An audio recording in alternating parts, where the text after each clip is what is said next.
24 jam itu harus bermanfaat. Jadi tidak boleh ada 24 jam yang terlewat. Oke. Jadi setiap persoalan tuh tidak boleh ada persoalan. Kalaupun kita harus melewati waktu, kita harus bisa menyelesaikan. Oh, ini harus selesainya targetnya kapan.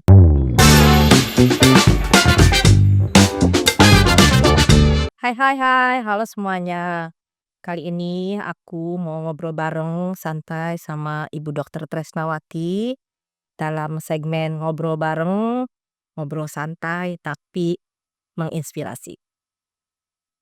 Kesibukannya apa aja nih Ibu saat ini? Saat ini ya. Hari-hari biasa sih seperti biasalah Mbak, kalau weekend gini ya tetap kerja. Pagi nyiapin anak-anak, biasalah ibu rumah tangga ya namanya mama gitu. Terus udah gitu ke rumah sakit, lalu ngisi waktu. Gini kita nih ngobrol nih ya. Ya, Ntar sore ke rumah sakit lagi karena ada jadwal operasi. aku mau tahu nih Bun, kenapa sih Ibu mau milih cita-citanya itu saat ini menjadi seorang dokter? Dulu ya, Iya. waktu SMA berarti ya. Waktu SMA dulu tuh kok seingat aku dan tidak pernah lupa, aku nggak punya cita-cita Mbak. Oh, Aneh kan? Emang nggak punya cita-cita gitu. Cuman Eee, ayah saya tuh nyuruh gitu, "Nih kamu jadi dokter aja." Mmm, apa ya, kerjaan lain selain dokter nggak ada gitu, nggak kepikiran. Jadi orang tua ngarahin untuk jadi dokter, ya udah jalan aja gitu. Jadi apakah itu cita-cita yang diimpikan? Enggak juga gitu. Tapi pada saat kita jalani apa yang, orang tua arahkan, ya ini ya sampai sekarang gitu. Mhm. terus Ibu kan ini dokter bedah ya Bun ya. Kenapa sih pilih dokter bedah? Terus apa ada faktor keluarga yang mendukung seperti Ibu menjadi dokter keluarga ini, dokter bedah? Bedah ya. Bayangkan Mbak, waktu dulu jadi dokter aja emang disuruh sama bapak, sama ayah. Waktu jadi spesialis aja, beliau yang nyuruh juga. Sebenarnya aku nggak pengen jadi dokter bedah sebenarnya, ingin ada spesialis lain lah gitu. Jangan dokter bedah ngelihat bapak saya kayak gitu ya, susah, capek gitu. Ah, saya nggak mau. Nah, pengennya yang lain. Kata ayah saya, "Jangan, jadi bedah aja." Ya udah deh jadi bedah. Jadi bedah terus sampai sekarang. Jadi belum jadi dokter bedah itu Bun, emang ada cita-cita dokter yang lain? Tidak? Ada. Saya ingin jadi dokter bedah yang lainnya gitu, bukan dokter bedah umum gitu. Tapi kata ayah saya, "Jangan bedah umum aja," gitu, karena saat ini masih masih diperlukan gitu dan cocok untuk saya gitu aja gitu. Lah saya gimana ya, udah daftar yang lain sebenarnya, tapi ya nyenengin orang tua gitu. Ya tapi ya gitulah akhirnya setelah setelah karena didasari oleh itu gitu, didasari bahwa, oh iya kita turuti keinginan orang tua gitu. Dan ternyata dijalanin, ya menyenangkan juga gitu sampai hari ini. Sukses ya Bu Iya sampai hari ini. iya. Kalau boleh tahu Bun, untuk menjadi seorang dokter bedah, pendidikan apa aja sih yang musti dijalankan sampai saat ini? Waktu dulu ya kita kan kembali ke belakang gitu. Ya pertama ya dokter dulu. Setelah dokter zaman saya dulu nggak bisa langsung sekolah. Kalau sekarang setelah jadi dokter bisa langsung spesialis lagi. Kalau dulu enggak, saya tugas dulu di puskesmas 3 tahun. Nah, di antara perjalanan itu sebelum tugas saya berakhir, ada peraturan baru yang mengatakan boleh sekolah spesialis tanpa di puskesmas dulu. Saya udah menghabiskan waktu di puskesmas hampir menjelang 3 tahun gitu. Jadi di akhir tugas di puskesmas saya baru merintis untuk, pendidikan. Pendidikan dokter spesialis sama PPDS. Nah itulah, di situ kita ujian lagi gitu, berebut lagi kesempatan apakah kami ini bisa masuk, orang yang beruntung bisa meneruskan sekolah. Karena menjadi dokter spesialis kan tidak banyak, setiap penerimaan paling 5 maksimal 10 itu juga kalau memang sedang kosong. Jadi ternyata memang keberuntungan juga ya faktor bahwa kita ini memang digariskan untuk ke sana gitu. Jadi ya berjuang juga tuh setelah tugas di, puskesmas dan syarat-syarat untuk masuk PPDS itu terpenuhi, ya akhirnya masuklah, pendidikan dokter spesialis. Cukup lama Mbak, 2 kali lipat. Oh, Menjadi dokter umum aja sekian tahun. beda dengan saat ini ya, Bun, ya? Iya, dokter spesialis sekarang 5 tahun. Ya dulu 5 tahun gitu. Jadi lama banget, Mbak. Nah itulah perjuangan. Harus menjadi seorang yang gigih ya, Bun, untuk mencapai cita-cita dari yang pendidikan dasar sampai yang akhirnya menjadi dokter bedah. Iya, iya. Oke, sekarang tuh yang, saya tahu Ibu juga bergelut di dalam dunia politik sebagai anggota Dewan Kota Cirebon ya, Bu, ya. Boleh diceritakan kenapa sampai Ibu memilih untuk terjun ke dunia politik juga? Politik ya. Dulu kan saya kerja di rumah sakit pemerintah tuh, pemerintah daerah. Nah, kemudian saya beralih ke rumah sakit pemerintah juga, tapi bukan rumah sakit pemerintah daerah. Nah, setelah saya pindah ke rumah sakit tentara ya, itu waktu saya lebih fleksibel. Saya tidak bilang lebih luang, tapi lebih fleksibel. Dulu di sebelumnya kan ASN ya gitu, ada aturan jam-jam gitu. Di rumah sakit yang baru dan setelah lepas dari itu saya menjadi freelance ya, jadi freelance itu jadi artinya mitra. Jadi bermitra dengan rumah sakit sehingga saya punya waktu lebih fleksibel. Nah, karena saya banyak bergelut di, beberapa bidang gitu kan, ada bidang pendidikan, bidang olahraga, bidang sosial, karena saya juga kan kemasyarakatan yang kanker payudara gitu. Karena banyak gitu kan akhirnya ketemu dengan masyarakat. Nah, waktu itu saya ingin, aduh kasihan ya masyarakat nih banyak ternyata persoalan. Gimana sih caranya memperjuangkan mereka? Kemana sih kita harus menyampaikan kebutuhan-kebutuhan mereka itu? Nah, saya kan masih polos ya, bukan politikus asli murni gitu ya, enggak. Tapi katanya kalau ingin menyampaikan itu harus disampaikan di sana gitu, di gedung DPRD. Bagaimana cara menyampaikannya? Saya ke sana aja nggak pernah gitu. Akhirnya bagaimana kalau saya berjuang sendiri? Nah, udahlah saya ikut. Nah, tapi untuk masuk ke sana kan harus berpartai. Betul. Akhirnya saya masuk ke salah satu partai, untuk mendaftarkan diri, menjadi calon anggota legislatif. Dilalahnya terpilih, Alhamdulillah. gitu. Jadi ya dari situ, ya mulailah kita berpolitik gitu. Gitu, Mbak. Oke, ini udah double nih ya, Bun, ya. Heeh, Udah jadi dokter bedah, udah mhm, jadi anggota dewan. mhm, Dan, tadi disinggung soal, Bunda juga, mau peduli tentang pendidikan dan ternyata Bunda sekarang punya sekolah, mhm, mhm, mhm, PKBM Namira. mhm. Bisa Sama diceritakan TK loh, Mbak. iya betul. Apa sih motivasinya untuk mendirikan, sekolah-sekolah tersebut, Bun? Iya. Sebenarnya tidak bukan sesuatu yang rumit sih. Berawalnya tuh udah dari diri sendiri juga, kan keluarga. Karena ada persoalan di anak-anak nih, karena dulunya anak-anak itu sempat putus sekolah, sempat tidak bisa jadi kita tidak bilang bahwa, tidak bisa ya memang tidak beruntung gitu ya, tidak bisa beruntung sekolah dari pendidikan formal. Mereka ternyata harus pendidikan alternatif lah, Non gitu. formal ya, Bun, ya? Iya, akhirnya apa nih pendidikan alternatif yang tidak harus masuk ke yang general ya, kan yang ada sekarang formal kan general aja gitu, berangkat pagi pulang sore, berangkat pagi pulang agak siang gitu. Itu secara general gitu kelihatannya kedua anak saya tidak bisa ngikut, gitu, tidak bisa ikut, ya ada apa nih, oh, ya udahlah kita bikin, mencari pendidikan alternatif lain. Nah, pada saat saya mencari itu, kenapa enggak kita bikin sendiri gitu, pada saat kalau kita bikin sendiri kan kita bisa bermanfaat untuk orang lain. Nah, dari situ, Mbak, akhirnya membuat PKBM. Nah, kalau TK lain lagi. Kalau TK kan di rumah saya ini banyak keponakan.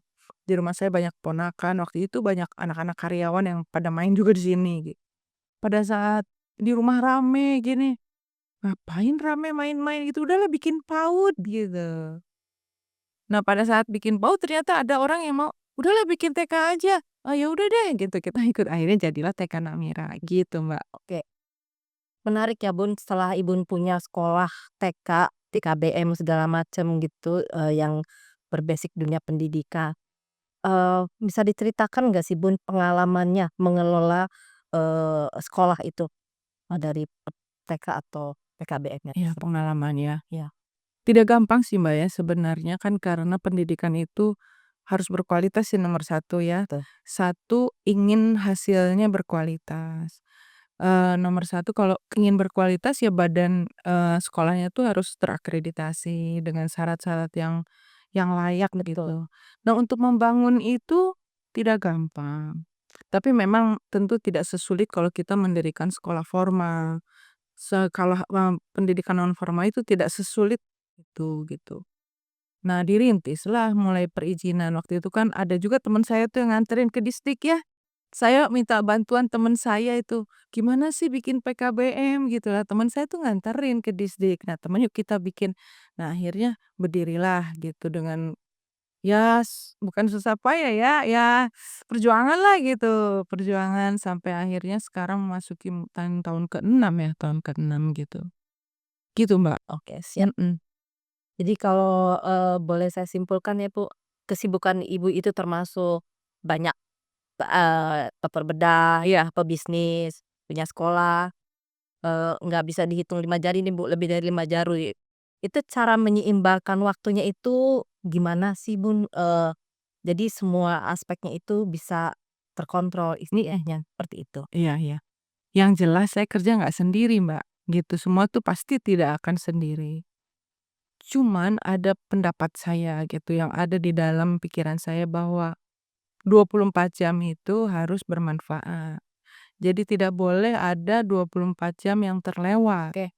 Pada saat kita tidur pun itu sebuah tugas gitu. Jadi bukan tidur karena malas.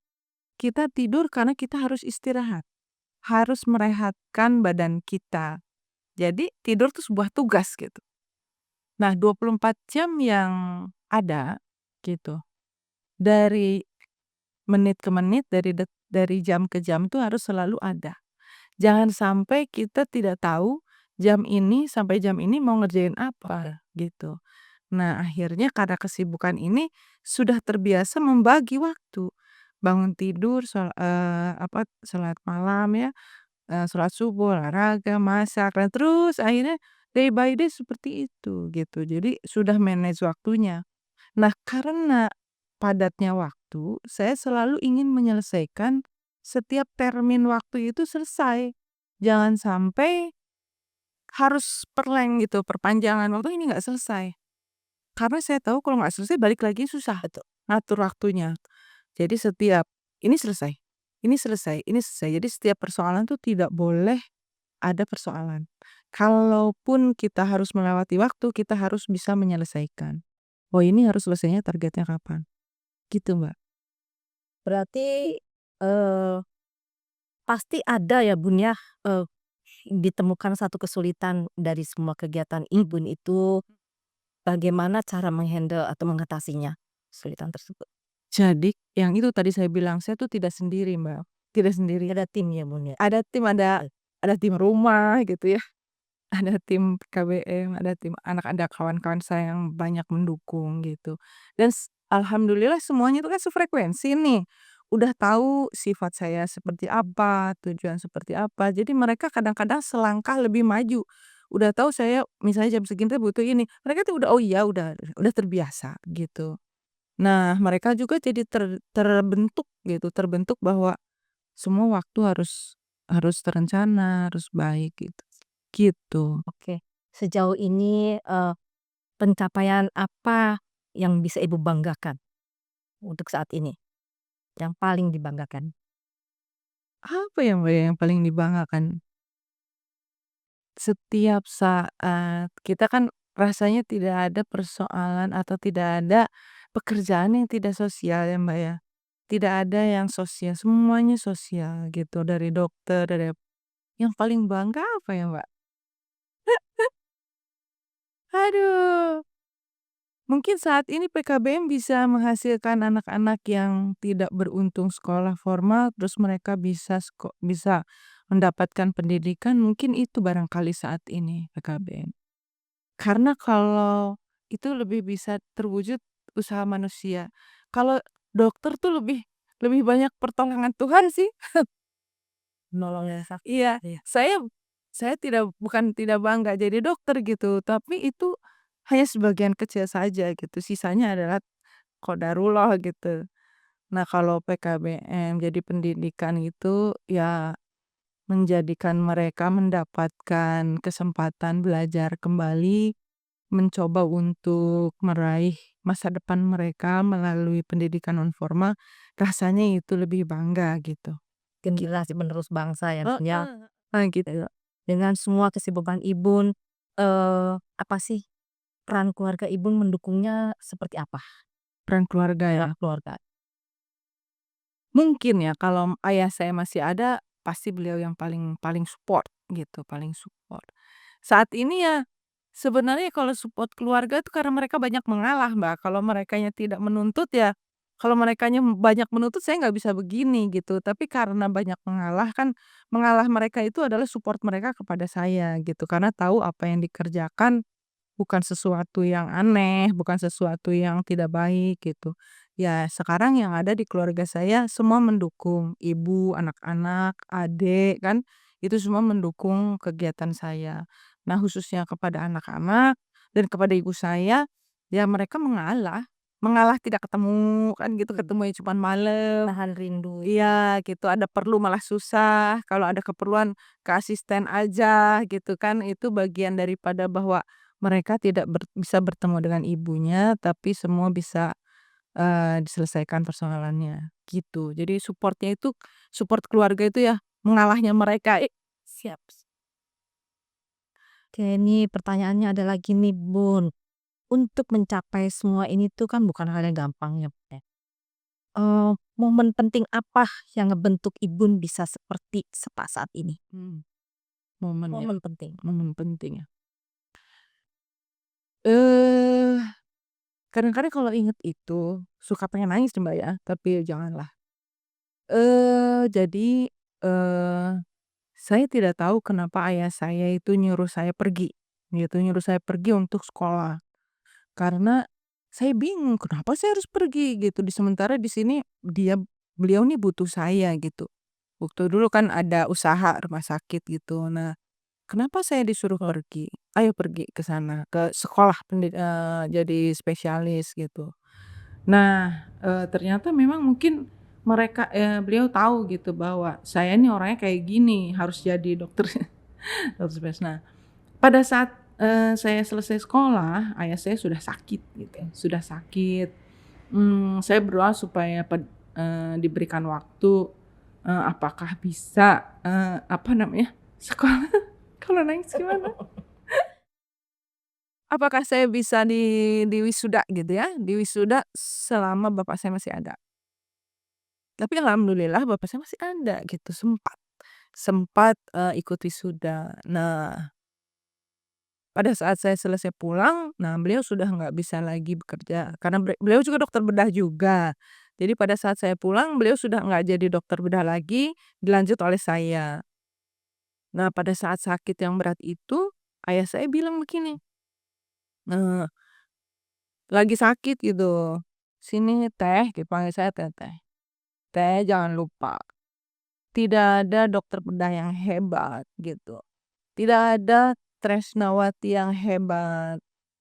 Yang ada itu karena diizinkan oleh Allah gitu. Jadi tidak boleh sombong dan harus ingat gitu semua itu adalah atas izinnya. Ingat ya Teh? Iya, sambil saya mendengarkan. Setelah itu beliau sudah tidak sadar lagi. Nah itulah gitu dari, karena beliau mengatakan itu nasihat yang terakhir ya, nasihat terakhir yang bisa beliau sampaikan sebelum ini gitu, sebelum nggak ada. Nah, itulah yang menjadikan saya melangkah itu tidak ragu, karena saya tahu bahwa, apa namanya, pekerjaan saya itu harus dengan kerendahan hati, niat baik, dan tidak ada bisa kesuksesan tanpa seizin itu aja nasihat yang dari ayah saya tuh, yang nggak bisa saya lupakan. Jadi dokter bedah itu kan main pisau, Betul. heeh. Jadi serba mengerikan sebenarnya kita harus bekerja dengan pisau, dengan nyawa. Dan saya ingat betul gitu bahwa saya bukan siapa-siapa, gitu, Pak. Jadi, Ibu tuh sudah pernah diberikan nasihat yang sangat berharga oleh ayahnya Ibu. Momennya itu ya, Hanya, momennya itu sebelum beliau tidak sadar, heeh, gitu. eee, apa Ibu ada nasehat untuk anak-anak muda sekarang nih, Mhm, supaya yang ingin mengikuti jejak Ibu gitu? Kalau Ibu kan dari ayahnya itu berbekas momennya dan nasehatnya sangat berharga sekali. Kalau Ibu sendiri bagaimana? mhm. Kalau perjuangan saya sih cukup berat. Jadi tidak harus seperti yang mirip gitu, tidak harus mirip, oh ya semua ingin jadi dokter atau semua ingin jadi dokter bedah, tidak harus gitu. Mirip-mirip lah gitu. Filosofinya bahwa apa yang kita hadapi itu semuanya penuh perjuangan gitu. Semuanya penuh perjuangan walaupun bentuknya bukan seperti saya, apapun bentuknya berjuanglah. Dan ingat gitu ya, orang tua tuh nurut gitu sama orang tua. Karena ternyata dengan nurut orang tua tuh bisa seperti ini. Saya dulu kan ikut aja kata ayah saya, ikut kata ayah saya. Jadi ternyata saya sadari bahwa saya tuh ikuti apa yang ayah saya bilang gitu. Nah, ya itu aja. Tapi kalau mau bilang, apa sih, eee, apa kepada yang mau ikut, yang berjuang ya harus benar-benar menghadapi, mhm. Satu itu orang tua harus dituruti. Nasehat dan doanya itu nomor satu gitu. Terus ya segala kendala harus dihadapi. Tidak boleh mudah putus asa. Mbak Siap. Emma bertanyanya sampai kita, terharu. Oke.